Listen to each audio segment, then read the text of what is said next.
यूहू, कैसे हो दोस्तों एक बड़ी खबर आई है। 28 मई 2025 को मैनहट्टन के यूएस फेडरल ट्रेड कोर्ट ने फॉर्मर प्रेसिडेंट डोनाल्ड ट्रंप के इंपोर्ट टैरिफ को अनकॉन्स्टिट्यूशनल डिक्लेयर कर दिया। इन टैरिफ का असर सिर्फ अमेरिका पे नहीं बल्कि पूरे ग्लोबल ट्रेड सिस्टम और भारत के स्टॉक मार्केट पर भी पड़ेगा। तो चलिए इस वीडियो में समझते हैं कि इस डिसीजन का क्या इम्पैक्ट रहेगा इंडिया, ग्लोबल मार्केट और future trade deals. Section 1, Trump के टैरिफ्स का फंडा। जनवरी 2025 में ऑफिस संभालते ही ट्रंप ने बोल्ड ट्रेड प्लान अनाउंस कर दिया। हर कंट्री जिसका यूएस के साथ ट्रेड सरप्लस है उनका इंपोर्ट्स 10% बेस टैरिफ और कुछ गुड्स पर 26% भी किया। इसमें China, European, Japan, south Korea और इंडिया जैसी कंट्री है। इंडिया पर भी कई प्रोडक्ट्स पे 26% तक का टैरिफ लगाया गया। लेकिन यूएस कॉन्स्टिट्यूशन के मुताबिक ट्रेड पॉलिसी कांग्रेस के हाथ में होती है, प्रेसिडेंट की नहीं। कोर्ट ने बोला कि ये इमरजेंसी पावर्स का गलत यूज है क्योंकि ट्रेड डेफिसिट कोई एक्स्ट्राऑर्डिनरी नेशनल थ्रेट नहीं है। सेक्शन 2, मार्केट का रिएक्शन। ग्लोबल और इंडियन मार्केट्स।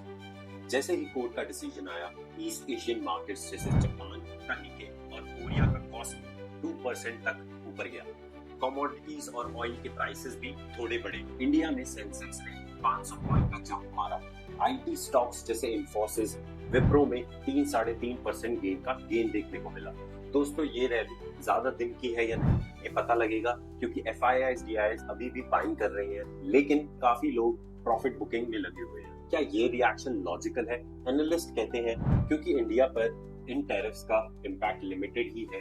FY25 में इंडिया ने अप्रॉक्स $86 बिलियन गुड्स एक्सपोर्ट किए थे, $45.3 बिलियन के इंपोर्ट, यानी नेट $41 बिलियन का सरप्लस। लेकिन यूएस को इंडिया से सर्विसेज जैसे एजुकेशन, आईटी से 80 to 85 बिलियन मिलते हैं। सेक्शन 3, ट्रेड टॉक्स, डील या नो डील। इंडिया जुलाई 2025 तक एक डील फाइनलाइज करने जा रहा था।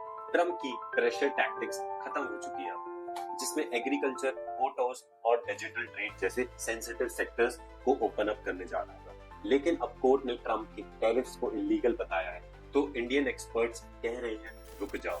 GTRI के अजय श्रीवास्तव कहते हैं अब हमें रेसिप्रोकल कमिटमेंट चाहिए, एक वन साइडेड डील मत साइन करो।